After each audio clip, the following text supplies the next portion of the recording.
الرحيم. الحمد لله نحمده ونستعينه ونستغفره ونؤمن به ونتوكل عليه ونعوذ بالله من شرور أنفسنا ومن سيئات أعمالنا، من يهده الله فلا مضل له ومن يضلل فلا هادي له، وأشهد أن لا إله إلا الله وأن محمدا رسول الله صلى الله عليه وسلم وعلى آله وصحبه أجمعين. در درس 14 رسیدیم. شاگردای عزیز، دوستان محترم، السلام علیکم و رحمت الله و برکاته. درس 14 در قسمت اولش اسم دو نام الله سبحانه و تعالی هست که یکیش الخالق است و دیگیش الخلاق. الخالق اسم فاعل است که از کلمه و خلاق صیغه مبالغه هست. این دو اسم از کلمه خلقه گرفته شده و خلق یا خلقه در زبان عربی اول به معنای یک چیز را از نو پیدا کردن که مثال قبلی نداشته باشه، یا به معنای انشاء، به معنای انشاء همه، به معنای خلق، به معنای چیز خلق، به معنای مخلوق مردم هم اینا را خلق میگن. وقتی میگه هذا خلق الله یعنی مخلوقات الله.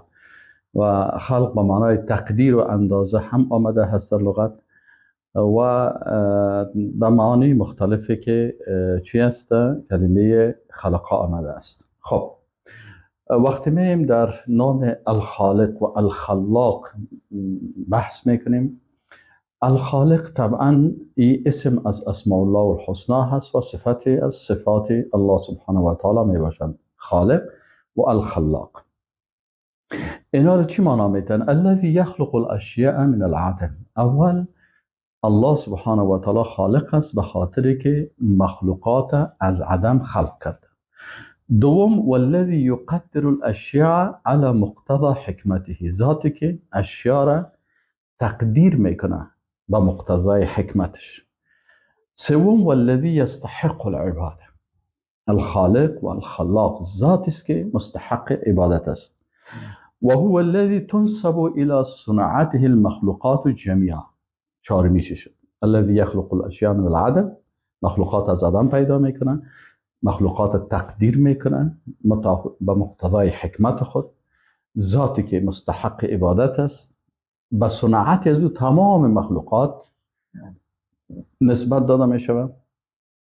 و خلاق این مبالغه هست، یعنی ذاتی که خلق میکنه بعد از خلق کردن و از نگاه کمیت و کیفیت با اشکال مختلف، با تعدادهای مختلف الله سبحانه و تعالی خلق میکنه. خب این که الله سبحانه و تعالی اسم از اسماء الله الحسنا هست، این در سوره 8 آیه 24 هو الله الخالق البارئ المصور ذکر شده. الله خالق هست، باری هست، المصور هست. و اسم خالق الله سبحانه و تعالی اول گفتیم که دلالت میکنه به اون ذاتی که خلق کرده مخلوقات از عدم و جدید. الله سبحانه و تعالی در قرآن عظیم شان میفرماید که الذي خلق السماوات والارض وما بينهما في 6 ایام. الله سبحانه و تعالی ذاتی هست که آسمان ها و زمین و ما بین از اینا آنچه که از مخلوقات است ایره در 6 روز خلق کردن. در سوره فرقان آیت 52.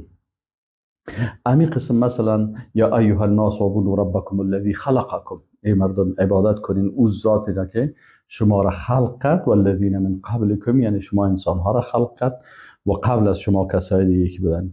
ما مثلا ان مثل عیسی عند الله کمثل آدم، میگه عیسی علیه السلام که است مثالش مثل کی است؟ مثل آدم علیه السلام. خلقه من تراب، آدم علیه السلام از چی خلق کرد؟ از خاک. ثم قال له کن فیکون، باز گفت که شو، یعنی انسان شو، انسان شد. این خلقت الله هست. عیسی علیه السلام هم وقتی که الله متعال خاص خلق بکنه بدون پدر، کن فیکون، یعنی با کلمه الله که امر الله هست، اذا اراد شیئا ان یقول له کن فیکون. بنابراین اینجا الله سبحانه و تعالی را علما میگن که چیست؟ لان الخالق هو المخرج للشیء من العدم. علامه ابن ابی العز حنفی رحمه الله میگه که خالق او ذاتی هست که خارج کننده اشیا هست از عدم الى الوجود، به طرف به وجود اینا رو پیدا میکنن، لا غیره، کسی دیگری کردن نمیتونه. مثلا اگر یک انسان یک چیز رو میخواد خلق بکنه، یک چیز رو بسازه، یک میز است مثلا، این میز رو میخوایم جور بکنیم، ما نمیتونیم از عدم جور بکنیم، مجبور بریم چوب پیدا بکنیم، مجبور بریم آهن پیدا بکنیم، میخ پیدا بکنیم، عرق پیدا بکنیم. پس ما و شما چه زحمت میکشیم؟ اما الله سبحانه و تعالی آسمان ها و زمین امر میکنه، چی میشه؟ این خلقت الله هست، ذاتی با عظمت هست که اذا اراد شیئا ان یقول له کن فیکون. دیگه دوم گفتیم الله سبحانه و تعالی ذات هست که یقدر الاشیاء علی مقتضى حکمته، ذات است که تقدیر میکنه اشیاء را. ان ربك يعلم انك تقوم ادنى من ثلثي الليل ونصفه وثلثه وطائفه من الذين معك والله يقدر الليل النهار. الله هست شب اندازش تقدیر میکنه، روز قیامت، عمر ما را، زندگی ما را مثلا بعد از مرگ، زندگی ما را در بطن مادر، تمام اینا را کی است؟ الله که ذات هست که خلق کننده هست و ذات خالق است که تقدیر هم میکنه. لله ملک السماوات والارض یخلق ما یشاء. الله سبحانه و تعالی مالکیت آسمان ها و زمین مربوط از اوست، هر چیزی را که بخواد خلق میکنه. یهب لمن یشاء اناثا، بر یکی دختر تحفه میده، هبه میده، الله وهاب است، بر یکی دختر میده. و یهب لمن یشاء الذکور، بر یکی پسر میده. مثلا یک نفر ازدواج میکنن، یک نفر الله برش خانش طفل پیدا شد، بله چیز طفلکش میگه، یک دختر الله برش نصیب کرد، پس این دختر توفه از جانب الله هست و بر وقت کسی دیگه مثلا فرزند برش میده. او یزوجهم ذکرانا و اناثا، یا الله تو خالق است که برش اردو نمیده، بر یکی هم بچه میده، هم دختر برش میده. یک نفر هم بچه داره، هم دختر داره. و یجعل من یشاء عقیما، الله سبحانه و تعالی بعضی کسی دیگر عقیم میسازه، هیچ اولاد برش نمیده. این کلش تقدیر کی هست؟ تقدیر الله هست.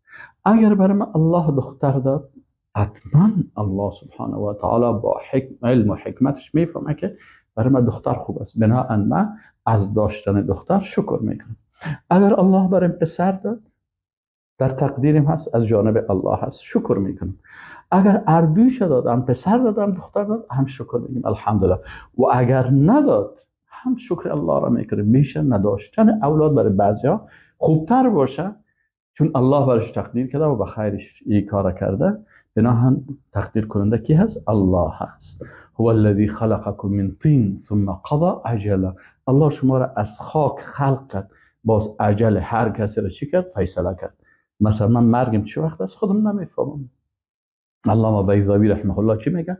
هو الله الخالق المقدر للاشیاء على مقتضى حکمته. میگه الله او ذات هست که تقدیر کننده است برای اشیا مطابق حکمتش. سوم، الله خالق است، الذي يستحق العباده. پس فهمیدیم که الله خلق کننده ما هست، خلق کننده اولادای ما هست، خلق کننده آسمان زمین است و تمام نعمت را الله بر ما خلق کرده، بلا اما بنده او خالق هستم، شکر گزاری میکنم. باز الله سبحانه و تعالی تقدیر کننده هست، هر چیز برای ما مقدر کرده. سوم چی است؟ الله خالق است، خالق آسمان ها زمین هست، بناهن او مستحق عبادت. ذالکم الله ربکم لا اله الا هو خالق کل شیء. الله خلق کننده تمام مخلوقات است، فاعبدوه. بس امی ذاتی که خلق کننده تمامی مخلوقات است، ای باید عبادت شود. اما دیگه مخلوقات را که شما میبینید، او خودش بیچاره یک بسیاری وقتا مخلوق است از یک پشه آسیب میبینه و یک مخلوق است فوت کرده، در رویش سعی کنی به هزارها پشه و مگس استاد میشه، این حاله او مخلوق هیچ چیز کرده نمیتونه. جز الله سبحانه و تعالی است که خالق آسمان ها، خالق زمین هست، بنابراین او مستحق عبادت است. چهارم، الله خالق است و هو الذی تنسب الى صنعته المخلوقات جمیعا. تمام مخلوقات که هست به صنعت از او.